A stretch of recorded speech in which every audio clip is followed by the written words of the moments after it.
Sa unang tingin, tila isang napakagandang mithiin ang ideya na ang lahat ng tao ay maging pantay-pantay.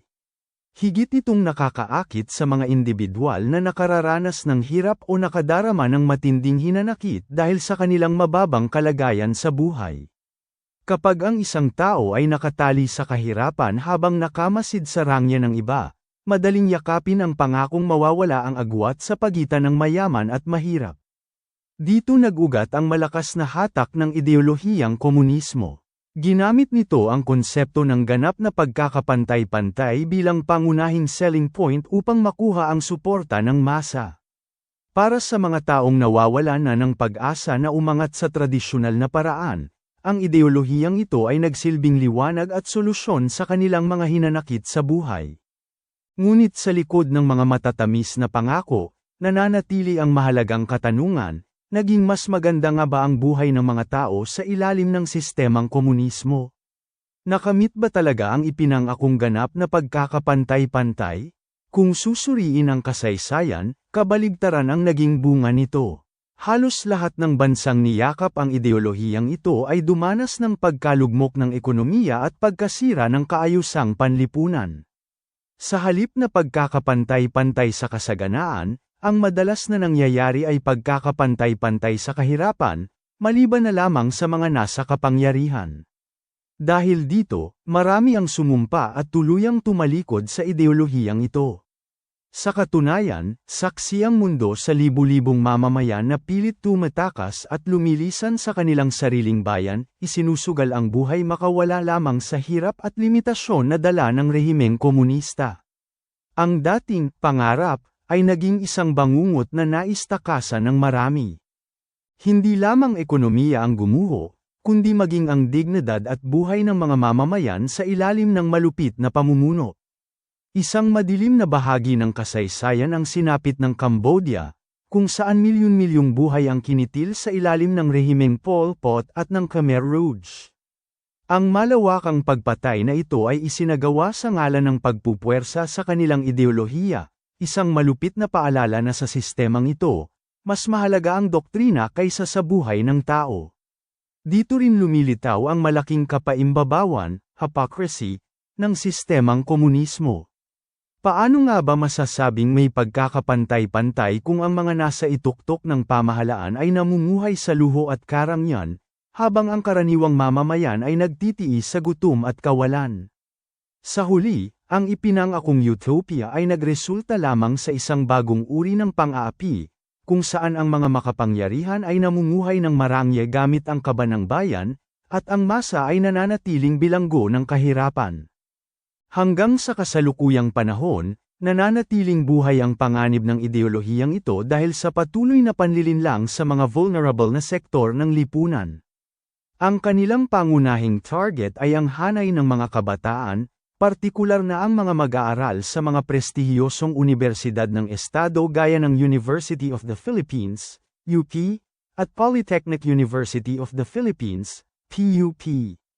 Batid ng mga grupong ito na ang mga estudyante sa kolehiyo ay nasa yugto ng buhay kung saan sila ay lubhang idealistic, punong-puno ng pangarap para sa isang perpektong lipunan at may matinding pagnanais para sa pagbabago. Sinasamantala nila ang katangiang ito upang magsagawa ng sistematikong brainwashing. Sa pamamagitan ng pagbaluktot sa mga napapanahong issue o current events, pinalalabas nilang ang gobyerno ay likas na masama, mapang-api, at walang malasakit sa kapakanan ng mga mamamayan. Ang layunin ay itanim ang binhi ng galit at pag-aalinlangan, upang ang alab ng kabataan ay magamit sa pagsulong ng isang mapanirang agenda sa halip na sa tunay at mapayapang pag-unlad ng bansa. Tunay na kaawa-awa ang sinasapit ng mga mag-aaral, gayon din ang pasakit na dinaranas ng kanilang mga magulang, sa sandaling tuluyan na silang mabihag ng mapanirang ideolohiyang ito. Napakasakit para sa isang pamilya na ang isang anak na dati ay masayahin, magiliw, at puno ng pangarap, ay bigla na lamang mabalita ang nasawi sa isang madugong pakikipagbakbakan laban sa mga puwersa ng pamahalaan. Dito makikita ang tindi at bagsik ng kanilang paraan ng pagmamanipula o brainwashing.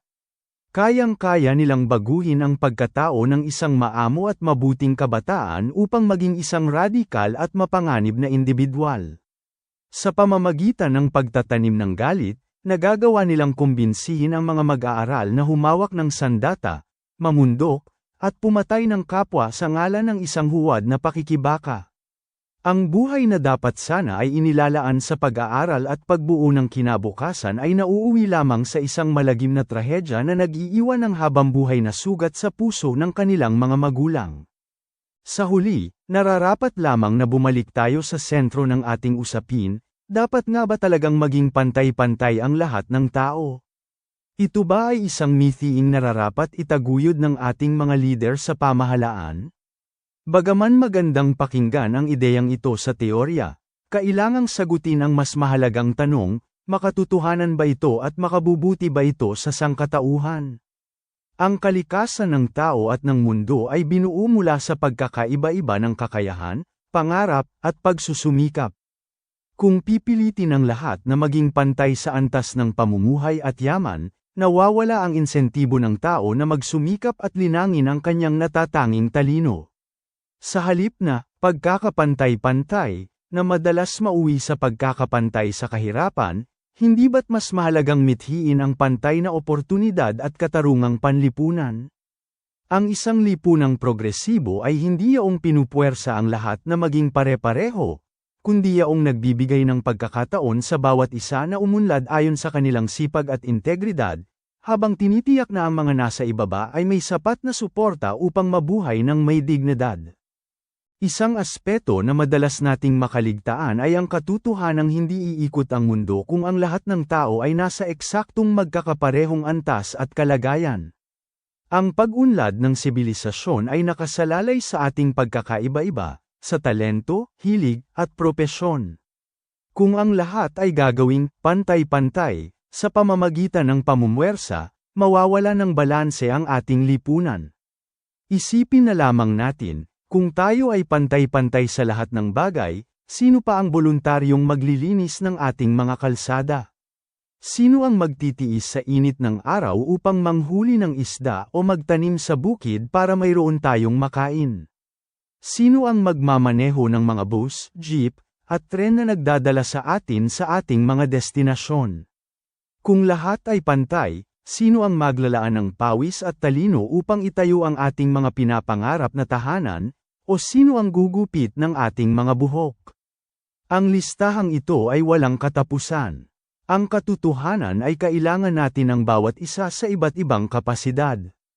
Ang kagandahan ng isang malayang lipunan ay hindi ang pagiging pare-pareho ng lahat, kundi ang pagkakaroon ng sistema kung saan ang bawat marangal na trabaho, mula sa magsasaka hanggang sa inhenyero, ay may mahalagang papel na ginagampanan upang mapanatiling buhay at masigla ang ating komunidad.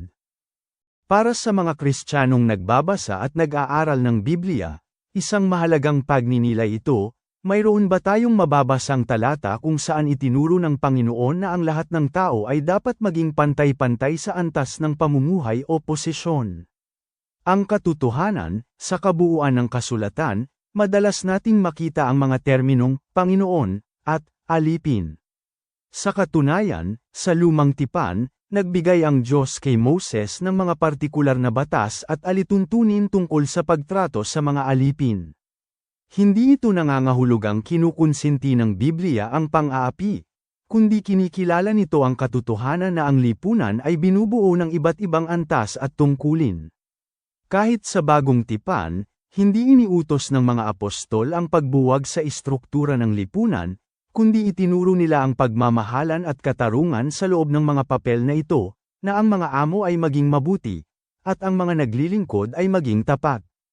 Bagaman sa ating modernong kapanahunan ay hindi na natin tinatanggap ang konsepto ng alipin dahil sa karahasan ng kasaysayan, nananatili ang sistema ng paglilingkod. Sa ating mga tahanan, mayroon tayong mga kasambahay o domestic helpers. Ang kanilang tungkulin ay maglingkod sa kanilang mga amo kapalit ng sapat na sahod at maayos na pagtrato.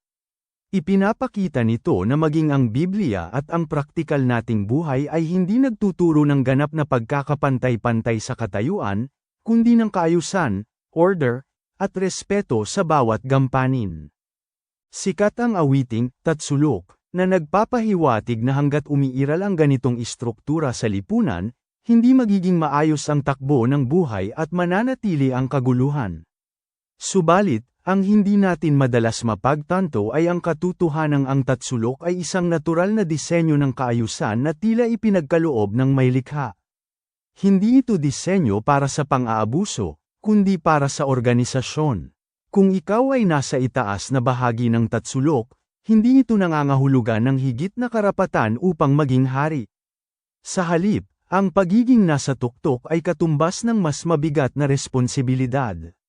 Sa paningin ng Panginoon, ang mga lider o ang mga biniyayaan ng higit na kakayahan at yaman ay inilagay sa posisyong iyan upang magsilbing tagapangalaga. Sila ang dapat na gumagabay, nag-aalaga, at nagbibigay ng proteksyon sa mga taong nasa ibaba nila. Ang tunay na mensahe ng Biblia sa mga nasa itaas ay hindi ang panatilihin ang agwat, kundi ang gamitin ang kanilang kapangyarihan para sa kabutihan ng lahat. Ang kaayusan ng mundo ay nangangailangan ng mga pinuno na may malasakit, dahil kung walang susunod at walang gagabay, ang lipunan ay mauuwi sa anarkiya at kalituhan. Sa madaling salita, ang Tatsulok ay hindi dapat buwagin, kundi dapat itama ang puso ng mga taong nasa tuktok nito. Sa halip na ubusin ang iyong lakas sa pagtatanim ng galit laban sa sistemang Tatsulok, gawin mo na lamang misyon sa buhay ang unti-unting pag-akyat at pagpapaunlad ng iyong kalagayan sa loob nito. Ang pag-unlad ay hindi nakakamit sa pamamagitan ng pagbuwag sa istruktura ng iba, kundi sa pagpapatatag ng sarili mong pundasyon. Tandaan mo, walang sino mang tao, at lalong hindi ang Diyos, ang pipigil sa iyong hangarin na paunlarin ang iyong buhay. Ang bawat hakbang paitaas ay nangangailangan ng sipag, tiyaga, at tamang pananaw. Sa katunayan, ang Diyos ay nagbigay sa atin ng mga talento at lakas upang gamitin natin ito sa pag-angat. Ang mahalaga ay hindi kung nasaan ka sa kasalukuyan, kundi kung saan ka patungo. Sa bawat antas na iyong mararating, bitbitin mo ang aral ng pagpapakumbaba upang sa oras na ikaw naman ang nasa itaas, maging instrumento ka ng pag-asa para sa mga nasa ibaba. Ito ang nararapat nating tunay na asamin, at ito ang dapat na maging pangunahing adhikain ng ating mga lider sa pamahalaan, ang tuluyang puksain ang matinding kahirapan, kahit na hindi tayo magkakapantay sa yaman. Hindi ito isang imposibleng pangarap. Ang tunay na tagumpay ng isang bansa ay hindi nasusukat sa paghila pababa sa mga nasa itaas upang maging kapantay ng lahat, kundi sa pag-angat sa mga nasa ibaba upang wala nang mamuhay sa dusa. Ibig sabihin, kahit manatili ang istruktura ng Tatsulok, ang mga nasa pinakamababang bahagi nito ay hindi na mga taong nagdarahop, nagugutom, o nawawala ng pag-asa. Sa halip, sila ay mga mamamayang nasa antas ng middle class, mga taong may sapat na kita, nakakakain ng tama, nakapagpapaaral, at higit sa lahat, nabubuhay ng may dignidad. Sa ganitong sistema, ang Tatsulok ay hindi na sumasagisag sa pang-aapi, kundi sa isang matatag na lipunan kung saan ang pinakamahirap ay mayroon pa ring disenteng buhay. Ito ang tunay na katarungan, ang masigurong walang sinuman ang may iwan sa dilim ng kahirapan, habang pinananatili ang kalayaan ng bawat isa na magsumikap at umunlad pa ayon sa kanilang kakayahan. Kung ikaw ay nakapulot ng aral sa video na ito, pindutin mo ang like button, ang subscribe button, at pati na rin ang share button. Sa aking channel ay marami pang paksa na katulad nito na libre mong maa-access kung ikaw ay magsusubscribe. Salamat sa iyong panunood. Gusto ko na makasama uli kita sa mga iba ko pang video. Hanggang sa muli.